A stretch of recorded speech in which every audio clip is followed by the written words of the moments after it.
ಕಟೀಲು ದೇವಸ್ಥಾನ ಬಣ್ಣಂದಾಂಡ ಕಟಿ ಈಳ ಪಂಡದು ಐತ ವ್ಯತ್ಯಾಸ ಅವಂಡ ಪದನ ಬುಡುಪಾವನ ರೀತಿ. ಕಟಿ ಬಣ್ಣಂದಾಂಡ ನಮ್ಮ ಸೊಂಟದ ಜಾಗ, ಇಳ ಪಣ್ಣಂದಾಂಡ ಸಂಸ್ಕೃತದೋಡು ಭೂಮಿ ಒಂದಿನ ಬುಧಾರ. ಈ ನಂದಿನಿ ತುದೇತ ಮಧ್ಯ ಜಾಗ ಅಂಡ ಸೊಂಟದ ಜಾಗ ಬಂಜಿದ ಜಾಗಡ್ ಕಟಿಲಮ್ಮ ಉಂತುದೇ. ಕಟಿಲ್ ದೇವರನ ಒಂಜಿ ಸನ್ನಿಧಾನ ಉಂಟು. ಐತ ಮಧ್ಯದ ಭೂಪ್ರದೇಶ ಹಿಡ್ದಾರ ಕಟಿ ಇಳ ಕಟೀಲ ಬಣ್ಣದ ಆ ಒಂಜಿ ಕಟೀಲ ಊರು ಬರ್ಪಿನ ಅಂಚಿನ ಪುದಾರ್. ಅಂಚಿನ ಕ್ಷೇತ್ರೋಡು ಕಟೀಲು ಭ್ರಮರಾಂಬಿಕೆ ಆದ ದುರ್ಗಾ ಪರಮೇಶ್ವರಿ ಬಂಪಿನ ಅಂಚಿನ ಆ ಮಹಾತಾಯಿ ಉಂತುದು ಮಾತ ಭಕ್ತರನ್ನಾಗ್ಲೆಗ್ಲ ಬಾರಿ ಪೊರ್ಲುಡು ಅನುಗ್ರಹ ಮಲ್ತೊಂದುಲ್ಲೇರು.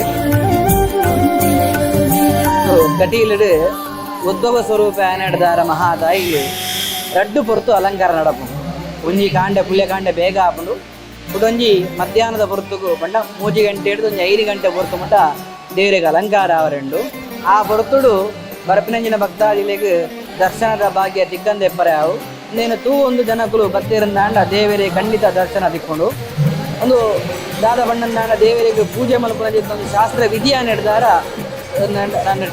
ಕಟೀಲ್ ದೇವಸ್ಥಾನಡು ಮಾತ್ರ ಶಾಸ್ತ್ರೋಕ್ತವಾದ ಮಲ್ಪನೆ ನಡೆದಾರ ಒಂದೇನು ಮಾತ್ರ ಮಲ್ಪನ ಜಿತ್ತಿನ ವ್ಯವಸ್ಥೆ ಕಟೀಲ್ ದೇವಸ್ಥಾನಡು ಉಂಟು. ಆ ಪ್ರಕಾರವಾದ ಆ ಹೊರತು ದೇವರಿಗೆ ಮಲ್ಪನ ಭಕ್ತರನ್ನಾಗಲಿ ದರ್ಶನ ತಿಕ್ಕಂದೆಪ್ಪರೆ ಅವು ಬೊಕ್ಕ ಖಂಡಿತ 5 ಗಂಟೆ ಹಿಡಿದು ಬೊಕ್ಕ ಪೂರ ಬತ್ತಿನ ಮಾತೆರೆಲ್ಲ ದರ್ಶನದ ಭಾಗ್ಯ ಉಂಡು. ಕಟೀಲಡು ವಿಶೇಷತೆದಾದ ಬಣ್ಣಂದಾಂಡ ಪುಲ್ಯಕಾಂಡ ದೇವಸ್ಥಾನದ ಬಾಗಿಲು ಓಪನ್ ಆನಂದಾಂಡ ಬೊಕ್ಕ ಬೈಯಡು ರಾತ್ರಿಯೇ ಪಂಡ ಮಧ್ಯಾಹ್ನಡು ಕ್ಲೋಸ್ ಇಜ್ಜಿ ರಾತ್ರಿಯೇ ಇನ್ನು ಬಂದು ಮಲ್ಪುನು ನಿರಂತರವಾದ ಮಹಾತೈನ ದರ್ಶನ ಮಲ್ಪನ ಜಿತ್ನ ಒಂಜಿ ಪದ್ಧತಿ ಕಟೀಲ್ ದೇವಸ್ಥಾನಡು ಉಂಟು.